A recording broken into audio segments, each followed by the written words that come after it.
Hello friends, आज हम देखेंगे अध्याय 4 चैप्टर नंबर 4। चैप्टर नंबर 4 का जो नाम है आंकड़ों का प्रबंधन। आंकड़ों का प्रबंधन इंग्लिश में इसको कहते हैं डाटा हैंडलिंग या डेटा हैंडलिंग, यानी मैनेजमेंट ऑफ डेटाज या फिर मैनेजमेंट ऑफ डाटाज। इस चैप्टर में इंपॉर्टेंट लगाने के लिए हम जो है एक्सरसाइज और एग्जाम्पल से पहले कुछ अंडरलाइन करेंगे। वो अंडरलाइन भी करना होगा, उन्हीं के बेसिस पे ही एक्सरसाइज और एग्जाम्पल्स में जो क्वेश्चन बन रखे हैं तो हमें थोड़ा सा इनका स्टडी करना होगा। स्टडी करते हुए फिर बाद में इनको इंपॉर्टेंट लगाएंगे। तो हम पहले इनको अंडरलाइन करते हैं और उसके बाद में एक्सरसाइज की इंपॉर्टेंट लगाते हैं। तो चलिए फ्रेंड्स, अब हम शुरू करते हैं। ओके, देखिए फ्रेंड्स, यहाँ पर लिखा हुआ है सूचनाओं की खोज में, लुकिंग फॉर इन्फॉर्मेशन। इसमें बहुत सारे अब जो डेली लाइफ में एग्जाम्पल्स होते हैं, जो दैनिक जीवन में जुड़े हुए जो भी हमारे इन्फॉर्मेशन होती हैं, उन मान लीजिए कोई टेस्ट मैच हो गया, उसमें बल्लेबाज के द्वारा रन बनाए जाते हैं, या फिर वनडे मैच हो गया, या फिर किसी की हाइट ज्ञात करनी हो, किसी की एज ज्ञात करनी हो, या फिर स्टूडेंट्स के द्वारा मैथमेटिक्स में कितने मार्क्स लाए, या फिर कहानियों की पुस्तकों की संख्या जो है। ओके, इस तरीके से बहुत सारे होंगे, नंबर ऑफ स्टोरी बुक्स वगैरह। तो ये इस टाइप के जो डेली लाइफ की जितने भी जुड़ी हुई चीज़ें हैं उनको एकत्रित किया जाता है, उन इन्फॉर्मेशन को, उन सूचनाओं को एकत्रित किया जाता है। और जो सूचनाएं एकत्रित करके हम एक फॉर्मेट में लिखते हैं तो वो आंकड़ा कहलाती है। जिनको हम फॉर्मेट में लिखते हैं तो वो क्या कहलाती है? आंकड़े यानी डेटास वगैरह कहलाते हैं। तो अब आप देख लीजिए, यहाँ पर इंपॉर्टेंट लगाने के लिए हमें क्या इंपॉर्टेंट लगाना है, तो आप यहाँ पर इंपॉर्टेंट लगाइए कि इन सभी स्थितियों में एकत्रित की गई सूचनाएं आंकड़े कहलाती है। ओके, ये वाला अंडरलाइन कर लीजिए आप। The information collected in all such cases is called datas. चलिए फ्रेंड्स, आगे चलते हैं। आगे हमें और कहाँ इंपॉर्टेंट लगाना है तो वो देख लीजिए आप। यहाँ पर इंपॉर्टेंट लगाइए। अब फ्रेंड्स, आगे इंपॉर्टेंट लगाना है कि कभी कभी आंकड़ों को यहाँ सुस्पष्ट करने के लिए कि वे क्या निरूपित करते हैं, इसलिए हम उसका ग्राफिकली निरूपण करते हैं। ग्राफिकली यानी कि आलेख ही निरूपण करते हैं। तो ये अंडरलाइन करना, आलेख बनाते हैं। आलेख यानी ग्राफिकली इंडिकेट करते हैं। तो उसके बारे में हम सीधा स्टार्ट करते हैं। 1 नंबर, 1 नंबर। ओके, सबसे पहले 1 नंबर, 1 नंबर पे लिखा हुआ है ग्राफिकली जो आलेख के निरूपण कितने टाइप्स के होते हैं, कितने प्रकार के होते हैं। तो इनको 3 टाइप्स के होते हैं। बेसिकली जो प्रीवियस क्लासेस में या फिर जो हमारी अर्लियर क्लासेस थी उसमें हम जो है मोस्टली 3 टाइप्स देख रखे थे। फिर उसके बाद में अब थोड़ा और जुड़ जाएगा, ऐड हो जाएगा, जैसे पाई चार्ट वगैरह है। ओके, तो हम स्टार्ट करते हैं कि जो आलेखीय निरूपण है जो हमने पिछली क्लासेस में पढ़े हैं। ओके फ्रेंड्स, तो सबसे पहले देखिए एक चित्र आलेख यानी कि चित्रालेख। ये 1 नंबर में देख लीजिए आप।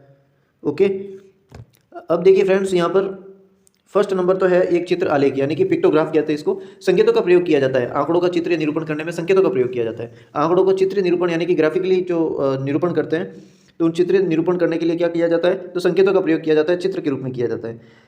ओके, तो इंग्लिश मीडियम के लिए यहाँ पर लिखा pictorial representation of data using symbols.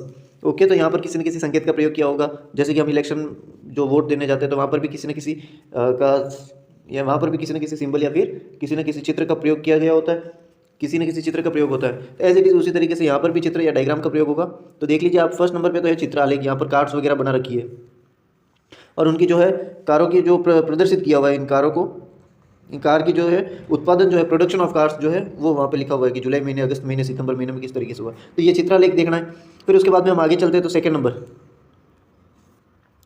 Number पे है एक दंड आलेख, जिसको इंग्लिश में कहते हैं बार ग्राफ। ओके, तो दंड आलेख, बार ग्राफ जो है ये समान चौड़ाई के दंडों का प्रयोग किया जाता है सूचनाओं को कलेक्ट करके जो है उनकी ऊंचाई या फिर लंबाइयों को क्रमशः समानुपातिक रूप से यहाँ पे इंडिकेट किया जाता है। तो ये एक दंड आलेख। और थर्ड नंबर पे है द्विदंड आलेख यानी double bar graph.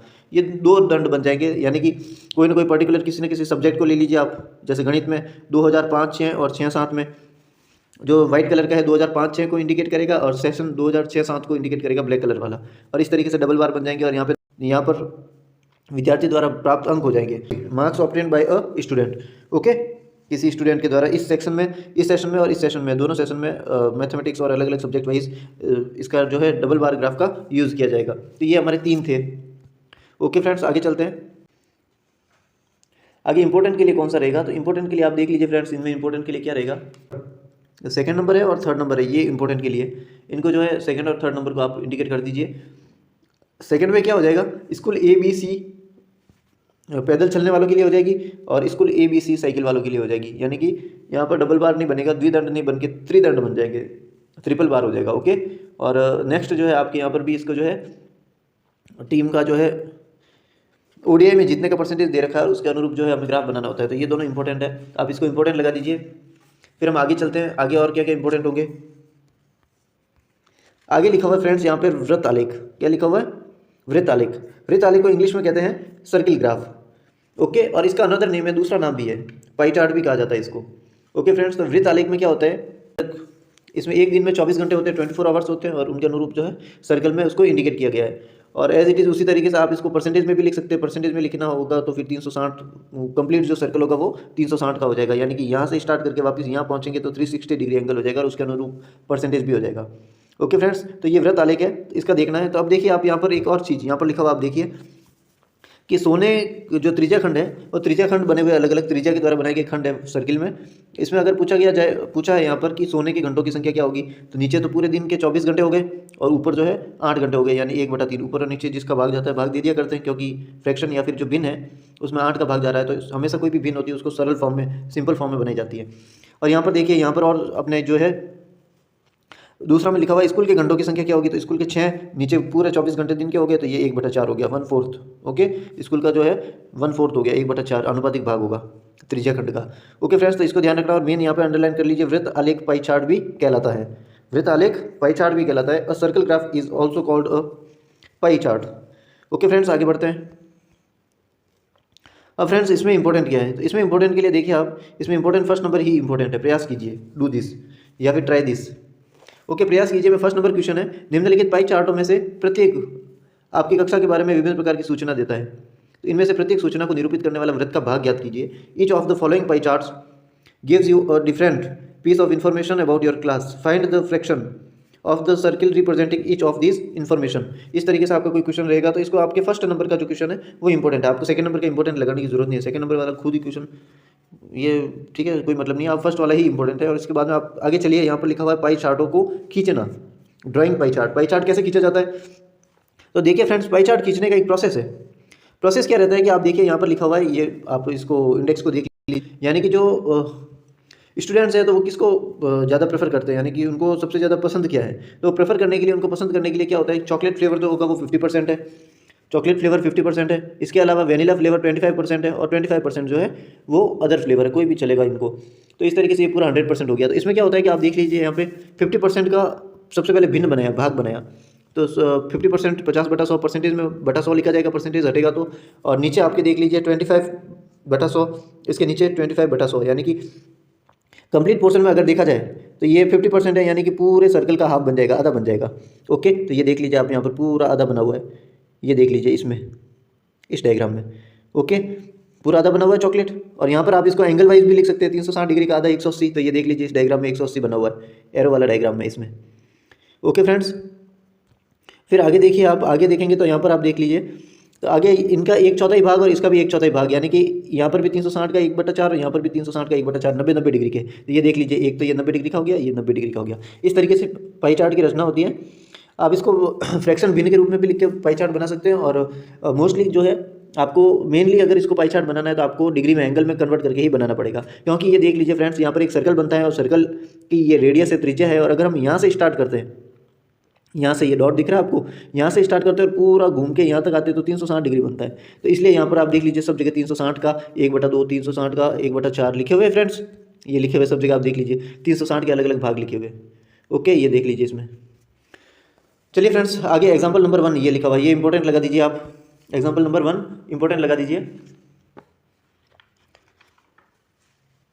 Okay friends, और इसके आगे चलते हैं हम, तो आगे चलते हैं तो एग्जाम्पल नंबर 2 भी है। ये देखिए फ्रेंड्स, एग्जाम्पल नंबर 2 ये भी इंपॉर्टेंट है, आप इन दोनों को इंपॉर्टेंट लगा दीजिए। और यहाँ पर एग्जाम्पल नंबर 2 इंपॉर्टेंट हो गया और इसको भी इंपॉर्टेंट लगा दीजिए। प्रयास कीजिए, प्रयास कीजिए, यानी कि ट्राई दिस। जो स्लीप है 8 hours, school 6 hours, homework 4 hours, play 4 hours, others 2 hours. Okay, तो ये आप इंपॉर्टेंट लगा दीजिए। इसका भी जो है पाई चार्ट बनाना पड़ेगा। ओके फ्रेंड्स, पाई चार्ट तो मैं कैसे बना के बताऊँ, सीधा आंसर होता तो बता देता। पाई चार्ट बनाने के लिए यहाँ पर स्क्रीन में इतनी प्रॉपर जगह बनेगी नहीं, और फिर भी अगर आप कहेंगे तो कमेंट में लिख देना, तो हम नेक्स्ट अगले वीडियो में जो है हम इस तरीके के कोई भी काम कर लेंगे जो पाई चार्ट से रिलेटेड होंगे। ओके फ्रेंड्स, फिर भी आप देख लीजिए, यहाँ पर मैं थोड़ा सा ब्रीफली बता ही देता हूँ, इतनी बात हो गई है। तो पहला लिखा हुआ है सोना, सोना यानी स्लिप। अब सोने के जो 8 घंटे हैं वो 120 डिग्री बनेंगे, 120 डिग्री बनेंगे। फिर उसके जस्ट नीचे लिखा हुआ है स्कूल, स्कूल के जो है 6 घंटे हैं, 6 घंटे हैं यानी कि 90 डिग्री बनेंगे। फिर लिखा हुआ है होमवर्क, गृह कार्य, तो इसके भी कितना लिखा हुआ है, तो इसके भी इसके 4 घंटे हैं, तो अगर 4 घंटे हैं तो ये 60 डिग्री हो गया। ओके, फिर उसके अगला नेक्स्ट जो है उसमें भी 4 घंटे, तो वो भी 60 डिग्री हो गया। और आपके सबसे लास्ट में जो है वो 2 घंटे हैं, यानी कि 2 का भाग देंगे तो 2 यानी कि 12वां भाग हो जाएगा 24 घंटे में से। तो 1/12 यानी कि 360 में 12 का भाग देंगे तो इस तरीके से 30 आएगा। तो ये सारे डिग्री है, डिग्री यानी कि एंगल बने हुए, और इस एंगल को बनाएंगे तो ये पूरा आपके 360 डिग्री बन जाएगा, 360 बन जाएगा। इस तरीके से आपको पाई चार्ट बनाना होगा इसमें। क्वेश्चन कौन सा है? तो क्वेश्चन ये वाला, ये प्रयास कीजिए ये वाला। ओके फ्रेंड्स, चलिए आगे चलते हैं। चलिए फ्रेंड्स आगे चलते हैं, और यहाँ पर इंपॉर्टेंट कौन सा रहेगा, तो यहाँ पर देखिए आप प्रॉपर जो है इसके क्वेश्चन है ये पूरा, ये मैं आपको बता देता हूँ। सोचिए, चर्चा कीजिए और लिखिए। Okay, think, discuss and right. इसमें आपके देखिए फर्स्ट नंबर क्वेश्चन, जो पहला नंबर क्वेश्चन है, किसी राज्य का खाद्यान्न उत्पादन, production of food grains of a state.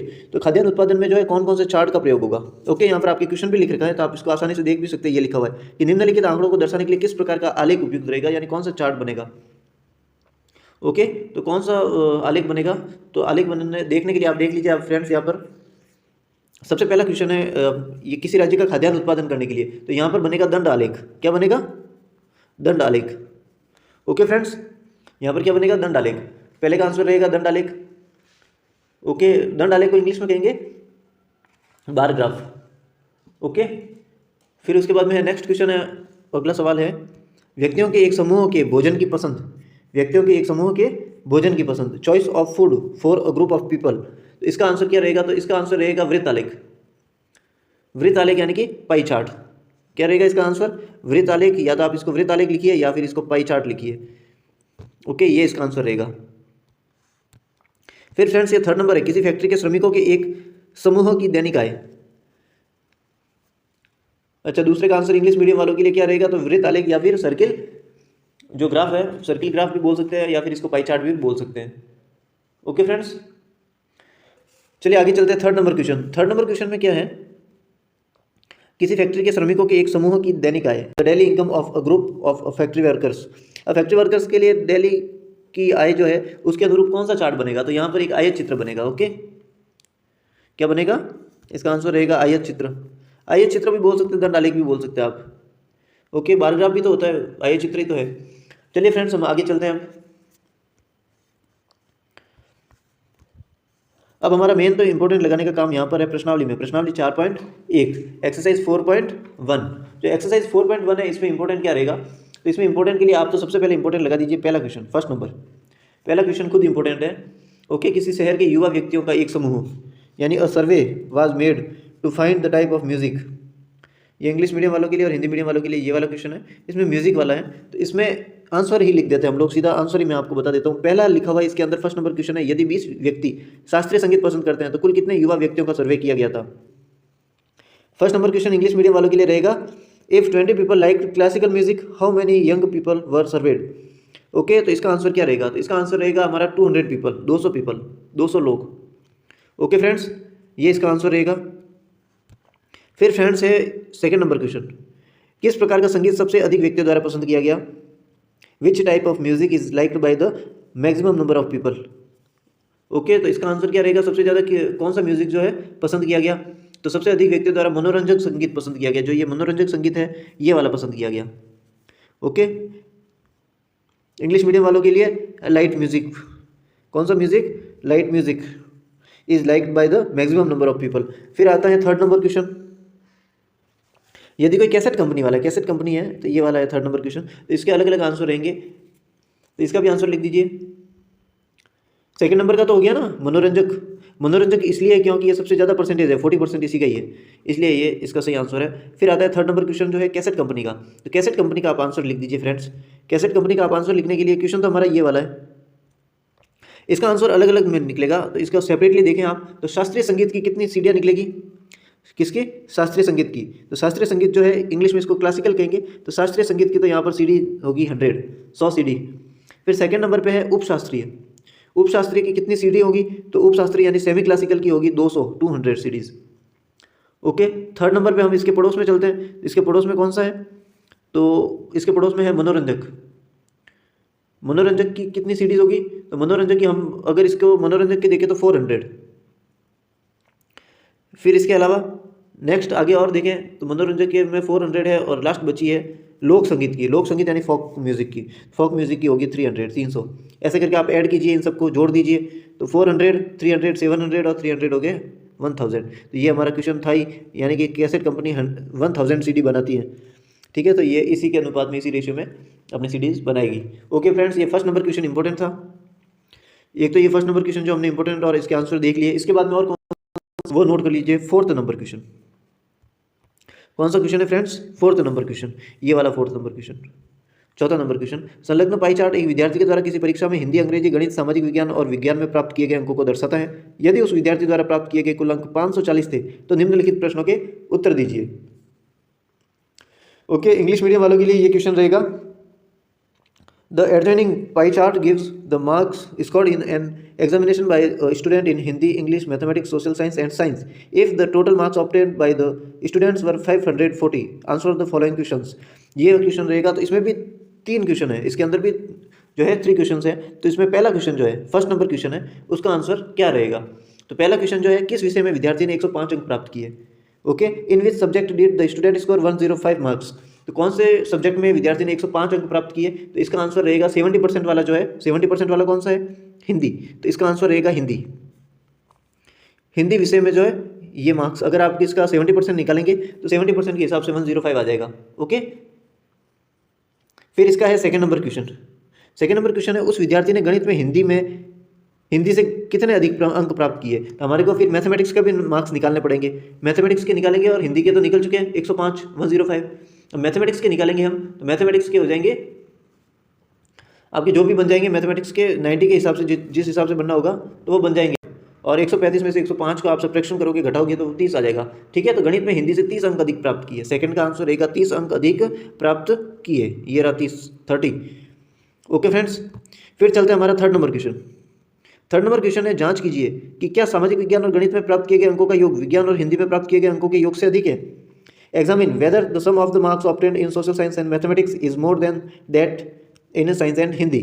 Okay friends, तो इसका आंसर क्या रहेगा? तो इसमें तो हमें इसके जो है कंप्लीट मार्क्स निकालने होंगे। तो देखिए फ्रेंड्स, आप यहाँ पर देखिए, यहाँ पर लिखा हुआ है कि सामाजिक विज्ञान और गणित इन दोनों में मार्क्स चाहिए, सोशल साइंस और मैथमेटिक्स में। इनके एंगल कितने हो रहे हैं? 65 और 90, यानी कि 155, 155 डिग्री बन रहे हैं।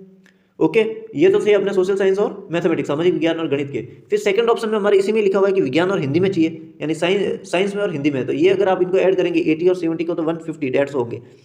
तो गणित और SS तो ये रहा, गणित और सामाजिक, और विज्ञान और हिंदी ये रहा, ठीक है। अब इन दोनों में डिफरेंस कितना है एंगल का? तो एंगल का है 5 डिग्री का डिफरेंस है। अब ये डिफरेंस 5 डिग्री का है, इसका मतलब सीधा लग रहा है कि 155 बड़ा है, 155 बड़ा है, यानी कि इसका आंसर क्या रहेगा कि सामाजिक विज्ञान और गणित में प्राप्तांकों का योग विज्ञान और हिंदी के प्राप्तांकों के योग से अधिक है। सही बात है, अधिक है, क्योंकि उसका डिग्री में एंगल भी तो 5 अधिक है।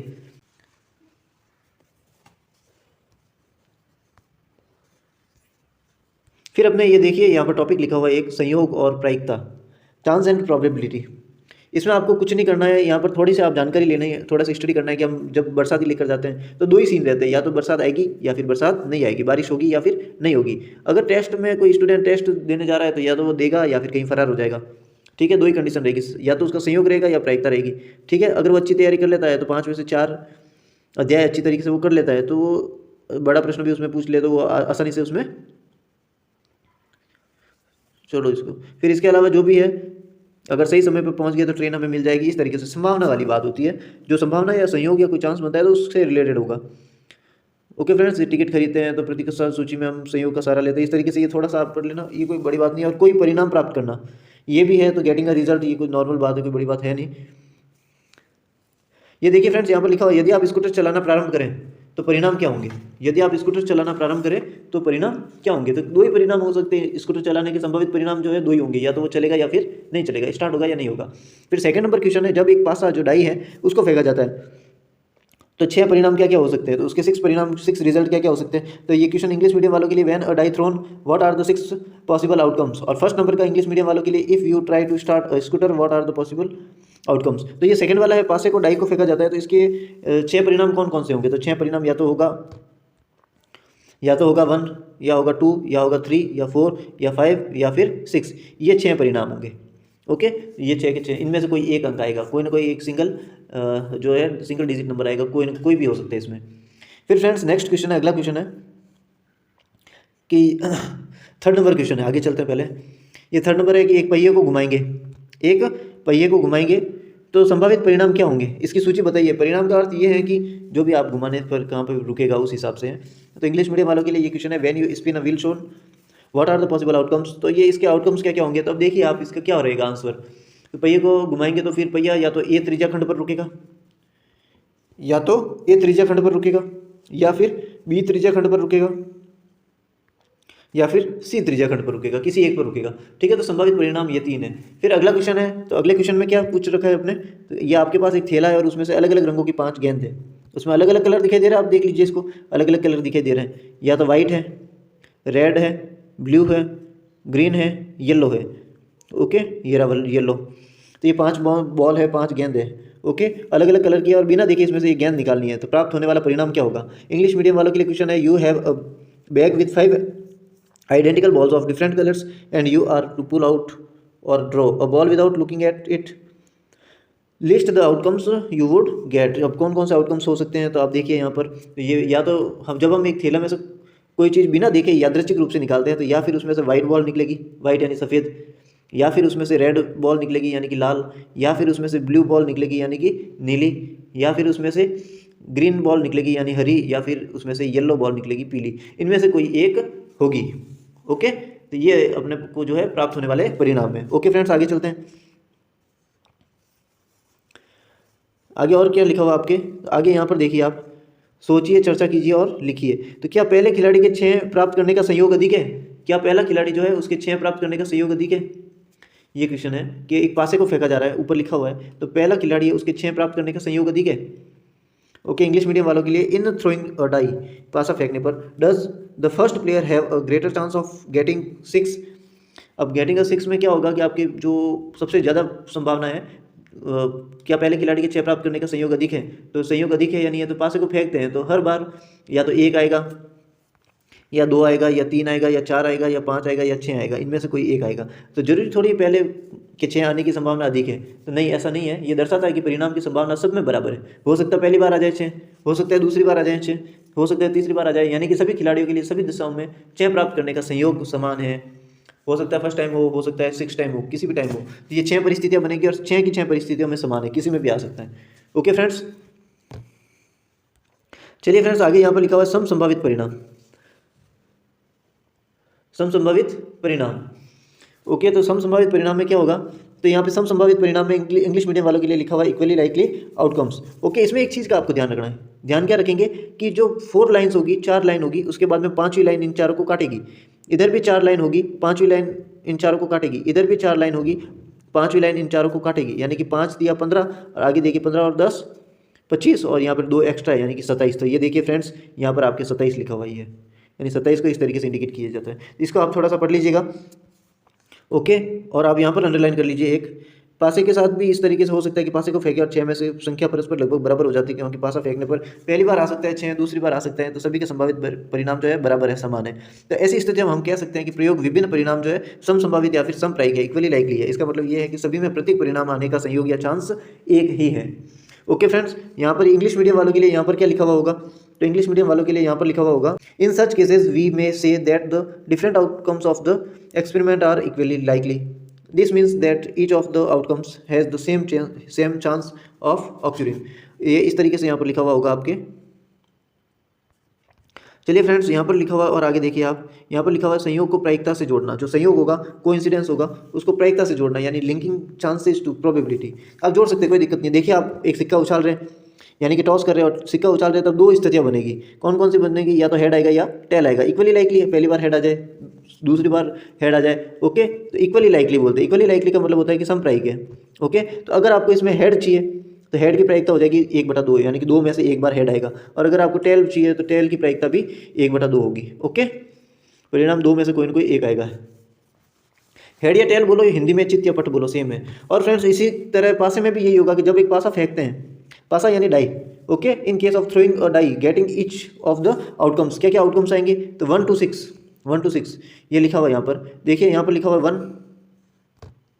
यहाँ पर देखिए आप, मैं अंडरलाइन कर देता हूँ, यहाँ पर लिखा हुआ है 1 2 3 4 5 6, यानी कि इनमें से कोई ना कोई एक आएगा। परिणाम इसमें 6 की 6 स्थिति में बराबर है। अगर आपको बोले कि इसमें 2 लाने के लिए क्या रहेगा, तो नीचे तो कुल परिणाम होंगे, संप्रायिक परिणाम या संभावित परिणाम, ऊपर 2 एक बार ही आएगा, तो ऊपर 2 लिख दीजिए, एक बार आएगा, ठीक है। तो एक बार 2 और फिर नीचे 6, यानी 1/6, 2 आने का 1/6, 3 आने का भी 1/6, 4 आने का भी 1/6, इस तरीके से 6 आएगा तो भी 1/6, ये इसकी प्रायिकता होती है।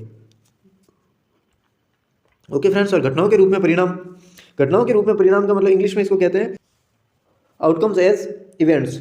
ओके, घटनाओं के रूप में परिणाम अगर हमें देखने हैं तो अब देख लीजिए, मान लीजिए यहाँ पर लिखा हुआ है, यहाँ पर देखिए एक पासे को फेंक रहे हैं, परिणाम चयन में से कुछ भी एक आ सकता है। तो इसमें बोला गया है कि एक सम संख्या यानी कि एक इवन नंबर यानी कि 2 4 और 6 अगर ये आ जाए तो इसकी प्रायिकता क्या होगी, तो 2 4 6 यानी 3 नंबर तो ऊपर आ गए, 3 नंबर तो ऊपर आ गए ये रहे, और 6 नीचे आ गए, टोटल नंबर 6, तो यानी 3/6 यानी कि 1/2 भी लिख सकते हैं इसको, इसकी प्रायिकता प्रोबेबिलिटी 1/2 एज इट इज़। इसी तरीके से अगर ये यहाँ पर तो सम है यानी इवन नंबर है, अगर ऑड नंबर आ जाए तो इवन नंबर तो ये रहा 2 4 6, और अगर ऑड नंबर आ जाए तो ऑड यानी कि विषम संख्या आ जाए यानी कि 1 3 5, तो इसमें भी 3 नंबर है, तो ये रहा आपके ऊपर 3 और नीचे 6 लिखना है। यानी कि अगर इवन नंबर आओ या ऑड नंबर आओ, सम संख्या आओ या विषम संख्या आओ, आपकी प्रायिकता सेम रहेगी 3/6 3/6, और ये 3/6 कट के जो है 1/2 बन जाता है लास्ट में। ओके, कट के क्या बन जाता है 1/2, ये आंसर रहता है। तो ये आप इसको थोड़ा स्टडी कर लीजिए, फिर आगे चलते हैं। एग्जाम्पल इंपॉर्टेंट कौन कौन से, तो एग्जाम्पल नंबर 3 इंपॉर्टेंट है, और एग्जाम्पल प्रयास कीजिए भी इंपॉर्टेंट है। ओके, ट्राई दिस भी इंपॉर्टेंट है। हिंदी मीडियम वाले सुन लीजिए, मान लीजिए आप एक पहिए को घुमाते हैं, suppose you spin a wheel. इसका फर्स्ट नंबर क्वेश्चन है, पहले नंबर है, इस पहिए का हरा त्रिज्या खंड प्राप्त करने की परिणाम की संख्या क्या है। हरा त्रिज्या खंड प्राप्त करने के नहीं करने की परिणामों की भी संख्या क्या है। List the number of outcomes of getting a green sector and not getting a green sector on this wheel. अब यहाँ पे हरा रंग कौन कौन सा है, तो हरा रंग ये देखिए 1 2 3 4 5, यानी हरा रंग आने की संभावना कौन सी है, तो ये रही 5। ओके, तो इसका आंसर रहेगा 5। फिर हरा त्रिज्या खंड प्राप्त नहीं करने की, यानी कि not getting a green sector, तो हरा रंग नहीं चाहिए अपने को, तो हरा रंग नहीं चाहिए तो उसके लिए हरे कौन कौन से नहीं है, तो ये देखिए रेड, ये देखिए रेड, और ये रहा रेड, यानी 3 रेड है, यानी कि हरा रंग नहीं आने के 3 है। ओके, तो 3 इसकी संभावना है। फिर इसमें और पूछा है सेकंड नंबर क्वेश्चन, ये देखिए फ्रेंड्स, एक हरा त्रिज्या खंड प्राप्त करने की प्रायिकता क्या है, find the probability of getting a green sector. अब इसकी प्रायिकता क्या है, तो इसकी प्रायिकता रहेगी आपके हरा त्रिज्या खंड चाहिए हमें, गेटिंग अ ग्रीन सेक्टर चाहिए, हरा त्रिज्या खंड है 5 टाइम्स और टोटल है 8, यानी 5/8, तो इसका आंसर रहेगा 5/8। ओके फ्रेंड्स, फिर आता है नेक्स्ट आगे अगला क्वेश्चन है, एक हरा त्रिज्या खंड प्राप्त न होने की प्रायिकता क्या है। हरा त्रिज्या खंड 3 कंडीशन में नहीं बन रहा है, तो 3 और नीचे टोटल कंडीशन 8, यानी 3/8। ओके फ्रेंड्स, तो ये हो गया अपना क्वेश्चन। फिर आता है हमारे यहाँ पर वास्तविक जीवन से संबंधित संयोग और प्रायिकता, यानी कि chance and probability related to real life. Real life से जुड़ी हुई कौन कौन सी संभावना है। अब देखिए आप, हमारे को किसी ने बोल दिया कि 10 दिन में एक दिन बारिश होगी। ओके, तो बारिश होने की संभावना क्या है, एक दिन, टोटल दिन कितने हैं 10, तो 1/10। बारिश नहीं होने की संभावना 9 दिन, टोटल दिन कितने हैं 10, तो 9/10। ये लिखे हुए एज इट इज, यहाँ पर देख लीजिए, ये रहा बारिश होने की प्रायिकता 1/10 और बारिश नहीं होने की प्रायिकता 9/10। ओके, लिखा हुआ है यहाँ पर the probability that it rains in then 1/10 and probability that it does not rain 9/10. Okay, assuming raining or not raining on the day are equally likely. Okay, इस तरीके से आपके लिखा हुआ भी है कि कल्पना करनी है कि वर्षा होना नहीं होना समसंभावित या फिर समप्रायिक है, यानी कि या होगी या नहीं होगी, संभावना कुछ भी हो सकती है, होने में भी हो सकती है, नहीं होने में भी हो सकती है, हर कंडीशन में हो सकती है। यानी पासा फेंकते डाई फेंकते हैं तो एक पहली बार में भी 6 आ सकता है, दूसरी बार में भी 6 आ सकता है, तो समप्रायिक है।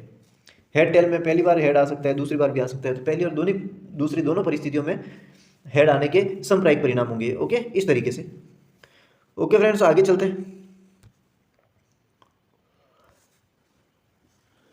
आगे बहुत सारी चीज़ें, मतदान देने जाए वगैरह, ये पढ़ने की जरूरत नहीं है, अपने तो सीधा निकालो एक्सरसाइज 4.2, प्रश्नावली 4.2, एक्सरसाइज 4.2 ये निकालिए। और एक्सरसाइज 4.2 में इंपॉर्टेंट क्या है, 4.2 में इंपॉर्टेंट होने के लिए आप देखिए यहाँ पर ये जो सेकंड नंबर क्वेश्चन है, ये जो सेकंड नंबर क्वेश्चन है, मैं यहाँ पे देखिए होली दिवाली बना रहा हूँ। ये देखिए, ये होली दिवाली बनाने का मतलब ये है कि इंपॉर्टेंट ज़्यादा है। तो ये आप सेकंड नंबर का क्वेश्चन है, जब एक पासे को फेंका जाता है तब निम्नलिखित प्रत्येक घटना से प्राप्त होने वाले परिणामों को लिखिए। इंग्लिश मीडियम वालों के लिए ये क्वेश्चन है, when a die is thrown list the outcomes of an event of getting. Okay, इसमें भी 2 क्वेश्चन है, फर्स्ट नंबर और सेकंड नंबर। ये देखिए आप, फर्स्ट नंबर और ये रहा सेकंड नंबर। फर्स्ट में भी 2 पार्ट से डिवाइड है और सेकंड भी 2 पार्ट्स में डिवाइड है।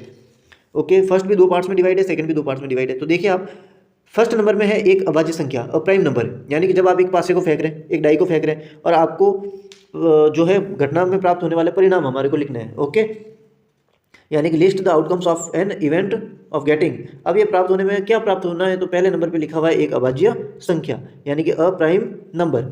अब एक अभाज्य संख्या प्राप्त होने के क्या परिणाम होंगे, तो जब एक पासे को फेंक रहे हैं और जब पासे को फेंकेंगे तो अभाज्य संख्या आने के लिए क्या परिणाम रहेंगे, उन परिणामों को देखते हैं। तो अब स्टार्ट करते हैं इसका सॉल्यूशन कि एक अभाज्य संख्या क्या होती है, 2 3 5, 2 3 5, ये अभाज्य संख्या, यानी कि ये 3 नंबर ऐसे हैं, 3 डिजिट ऐसे हैं जो अभाज्य संख्या है।